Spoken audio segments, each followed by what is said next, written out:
and welcome to Locked On Astros, your daily Astros podcast. Here are your hosts, Eric the Man Huysman and Brett Htown Wheelhouse Chancey.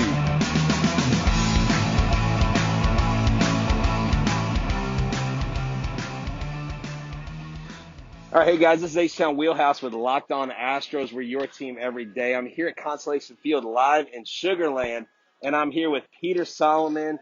He's got his buddies around. I'm going to see Abraham Toro over here off to the right, watching Jason Castro, the big major leaguer, taking at bats. But Peter Solomon himself has had a couple college. Peter, thank you for joining me today. Yeah, happy to do so. Happy to be here.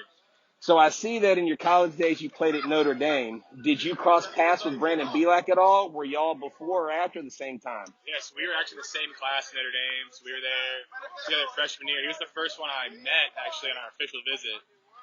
So I've known him since high school, and it was great playing with him. We were locker buddies our junior year, so a lot of history with him. He's one of my best friends. So yeah, it's great to be in the Astros organization with him and be in the big leagues with him for a little bit. So hoping to get back. Yeah, awesome. We actually, my son and I interviewed, Mr. Beliak back in 2019 at Round Rock. We actually interviewed him and Rojas before Rojas got traded in the Zach Greinke trade. I noticed in 18 and 19 you had some good success. You got some really good numbers, and then we had the stoppage in 20. And I know the minor leaguers were the ones that were affected the most. How did you deal with 2020 and that stoppage, and what was that like for you? I actually am kind of super lucky with the stoppage. So my 2019 season got cut short because I had Tommy John after my second start in 19.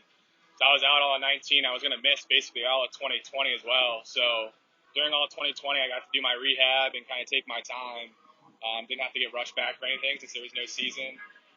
Went to Instructs later in that year in 2020 and I prepared myself to get ready for spring training and hopefully have a big year this year and have some opportunities. So I got really lucky, I'd say. Kind of silver lining for me is that I didn't really miss much baseball being hurt in 2020 where the season got canceled. We've had a couple players, Lance McCullers, and then we just recently had Ken Emanuel. He's not getting Tommy John. He's getting a repair. That's been something that I think Astros fans have become familiar with. And hearing Lance, because we interviewed him, I guess, right before the season started, and he said when he went through his TJ recovery, he got to focus on stuff that he didn't focus on in the past. Do you feel like you got to refine things with what you worked on coming back from Tommy John? Yeah, absolutely. I'd say a big focus for me was kind of like my mental game, like the mental side of baseball. It's something I've tried to work on, and having a lot of time off really helped me be able to do that. And then secondary, I just worked on my body, really just like adding a little bit of size, getting strength in some areas that maybe I was lacking. And so it was nice. It was the most time I've ever taken off of baseball. I think everyone that goes through TJ kind of has that same experience where it's kind of nice to get away from baseball a little bit. Of course, you miss it and you miss playing and being with your buddies, but it's good to get some time off for sure. Fully Loaded Chew is tobacco-free, long cut, and pouches that give you the same pack, dip, spit, and buzz you're used to using without tobacco. That's right. If you chew, tell a story about your experience and why Fully Loaded Chew is a product you have been waiting for. All the things you enjoy about traditional smokeless products without tobacco. This is the only moist nicotine pouch on the market. All other nicotine pouches are dry, wet pouches. Nothing dips, spits, and packs like Fully Loaded Chew. Fully Loaded Chew is offering the Locked On Team listeners a special offer. Right now, you can try for just $1. That's right. For just $1, you can go to fullyloadedchew.com and use the promo code LOCKEDON, just $1 and free shipping if you use a promo code LOCKEDON at checkout. The next time you go for a dip, make it a Fully Loaded Chew at fullyloadedchew.com. Yeah, definitely. So this year you've been on the taxi squad. You've been up in a couple stints. You got in a few innings. What's that like? Because there's fans in the stands. And now you were recovering during 2020. So a lot of guys came up last year. They really struggled with, you see a lot of players that were first-time players this year. They're going through a little bit of a mental adjustment. What was that like? Were you on the road with them? And if you were, what was it like with the boos and the heckling? Was that intense being out in the bullpen? Yeah, a little bit. So I was on the taxi squad the first series, and when you're on the taxi squad, you don't get to be out in the bullpen during the games, unfortunately. But I was in the locker room. You could hear the boos from the locker room. Wow. And stuff like that. The same thing in LA. So you're out there before the game, and I'm out there shagging BP, and people are yelling things already. And so, yeah, you get used to it pretty quick. I mean, you're able to block it out really quickly. It's part of the game.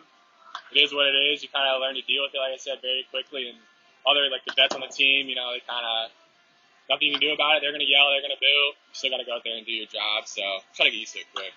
No, yeah, definitely. And I can imagine with someone that wasn't directly connected with the 2017 team, even, Castro's up here, wasn't even in Houston in 17.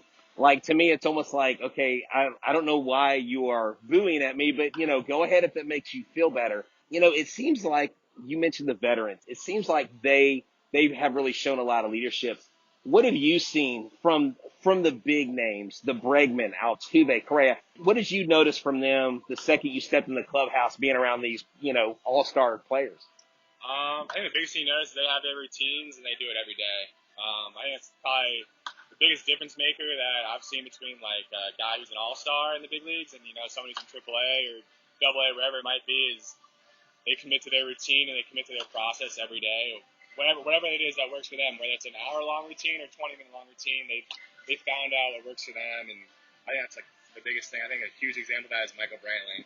Michael Brantley is a guy who's been doing it for years, had a ton of success, and he just gets his work in every single day. I know he's not a pitcher, but plenty of pitchers have routines. Ryan Presley, Joe Smith, guys that Joe Smith 800 appearances. Like, that's a guy who he knows what his body needs to get prepared for every game. So it's been really nice to be around guys like that are willing to talk about their routines and really willing to like kind of take you under their wing and kind of show you the way. So you've basically been with the Astros your whole pro career. I remember when I talked to Rojas, he just said it was invaluable, the experience that the Astros provide. What do you think sets apart the Astros organization? Of course, you haven't been with others, but what do you think sets the Astros apart from maybe others in your development as a pitcher coming up through the system and having to deal with TJ? Yeah, I would say for me the biggest change, I have other buddies in different organizations, and I think just the information that's presented to you by the Astros is probably the biggest difference. I mean, I think everyone's presented information though, but it's the Astros understand what it means and kind of like how to use it, I guess. And so they understand what like your pitch shapes looks like or anything like that, and they really are able to explain it to you and go from like the computer to the field and Right. make that connection. Where I think a lot of other organizations struggle with making that connection between the two. I haven't heard this firsthand. I haven't talked to Joe Biagini firsthand, but I heard that was one of his toughest things, was processing the information. Anytime let's just go across sports, the NFL, where they have these complicated offenses and defenses, if you get a new coach in, you've got to learn a whole new playbook. You've got to learn the system. And it sounds like the Astros have the system down to where it's kind of like the old MS-DOS for dummies or Microsoft Windows for dummies, like where they basically break it down for you. So do you feel like being in this organization that maybe you have an advantage with that information as to where if you were somewhere else, maybe you wouldn't have as much a leg up? Or do you think all pro teams pretty much do great jobs in that area? Yeah, I think it depends on the team. Like I said, I haven't played for another team. I have other buddies in organizations, so we'll talk and I'll know what kind of information they have, and a lot of it's similar, like hitter tendencies and stuff like that. Basic percentages you can get online really anywhere. So I'm not really sure what it is exactly, but I think it's just more of understanding how my stuff works and what the hitter doesn't like, and just kind of combining those two to find a match where I'm going to be successful, or whoever it is pitching is going to be successful. Awesome. So I want to ask some non-baseball questions, okay? Because I know you guys have a life outside of the game. In the off chance that y'all get downtime or off time, what is your go-to thing to totally decompress and get away from the game? Are you a gamer? Are you a reader? Are you do you got a podcast? What does Peter Solomon do to get away from the game? BetOnline is the fastest and easiest way to bet on all your sports action. Baseball season is in full swing, and you can track all the action at BetOnline. Get all the latest news, odds, and info for all your sporting needs, including MLB, NBA, NHL, and/or UFC MMA. Before the next pitch, head over to BetOnline on your laptop or mobile device and check out all the great sporting news, sign-up bonuses, and contest information. Don't sit on the sidelines anymore, as this is your chance to get into the game as teams prep for the run for the playoffs. Head to the website and use your mobile device and sign up today and receive your 50% welcome bonus on your first deposit. You can bet on anything: home runs, wins. Will Jacob deGrom continue to break strikeout records? Will Jose Altuve lead this team in home runs by the end of the season?